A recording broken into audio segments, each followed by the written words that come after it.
ধরা পড়লেন, ধরা পড়েও জামিন পেলেন তৃণমূল নেতা বুলেট। কে তৃণমূল নেতা বুলেট? আপনাদের একবার মনে করিয়ে দিয়ে, তৃণমূল নেতার বিরুদ্ধে ঠিকা শ্রমিককে মারধরের অভিযোগ, 1 লক্ষ টাকা তোলা দেয়নি তাই তাকে মারধরের অভিযোগ, এবং সেই ঠিকা শ্রমিককে বেল্ট দিয়ে মারধরের অভিযোগ।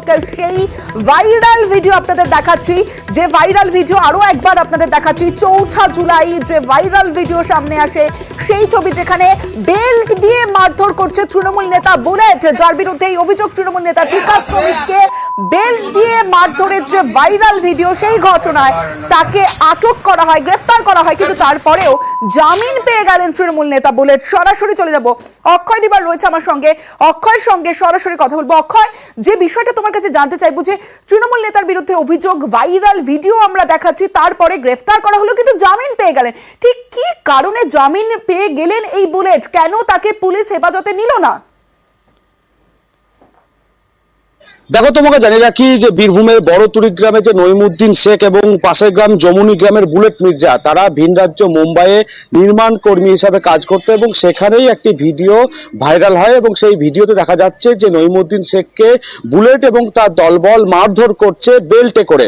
তারপর সেই ভিডিও ভাইরাল হয় এবং নইমুদ্দিনের মা ফিরোজা বিবি, তিনি মল্লারপুর থানায় একটি অভিযোগ দায়ের করেছিলেন এবং তিনি দাবি করেছিলেন যে তার ছেলে ফিরতে পারছে না, তার ছেলেকে মারধর করা হয়েছে, পাশাপাশি তার ছেলেকে না পেয়ে তার উপরেও কিন্তু হেনস্থা করা হয়েছে। সেই অভিযোগ দায়ের হওয়ার পর বুলেট মির্জাকে অবশেষে গ্রেপ্তার করে মল্লারপুর থানার পুলিশ। তবে আজ রামপুরহাট আদালতে পেশ করা হলেও সেখানে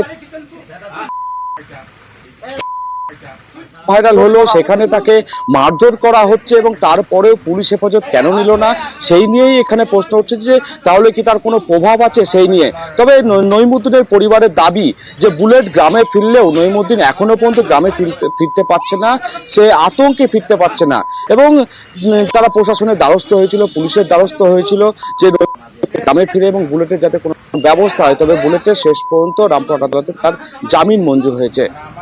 বেশ অক্ষয়, আমার ধার দেওয়া টাকার জন্য 4,30,000 টাকা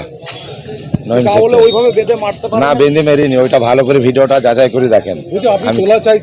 না না ওসব কিছুই নয়, এরকম ধার হিসেবে টাকা নিয়েছিল, বন্ধু ছিল। অভিযোগটা মিথ্যা অভিযোগ। আজকে এসিজিএম কোর্ট তাকে বেল দিয়েছে। অভিযোগটা ছিল যে ভিকটিম ছেলের কাছে উনি নাকি টাকা পেতেন, অ্যাকিউজড সেই টাকা চাইতে গেছিল, সেই টাকা ছেলে দেখা সাক্ষাৎ না করার জন্য ওনাকে নাকি মারধর করে ভিকটিমকে এবং মডেস্টেশন করে, এই ছিল অভিযোগ। কোনো শর্ত না, 500 টাকা বেল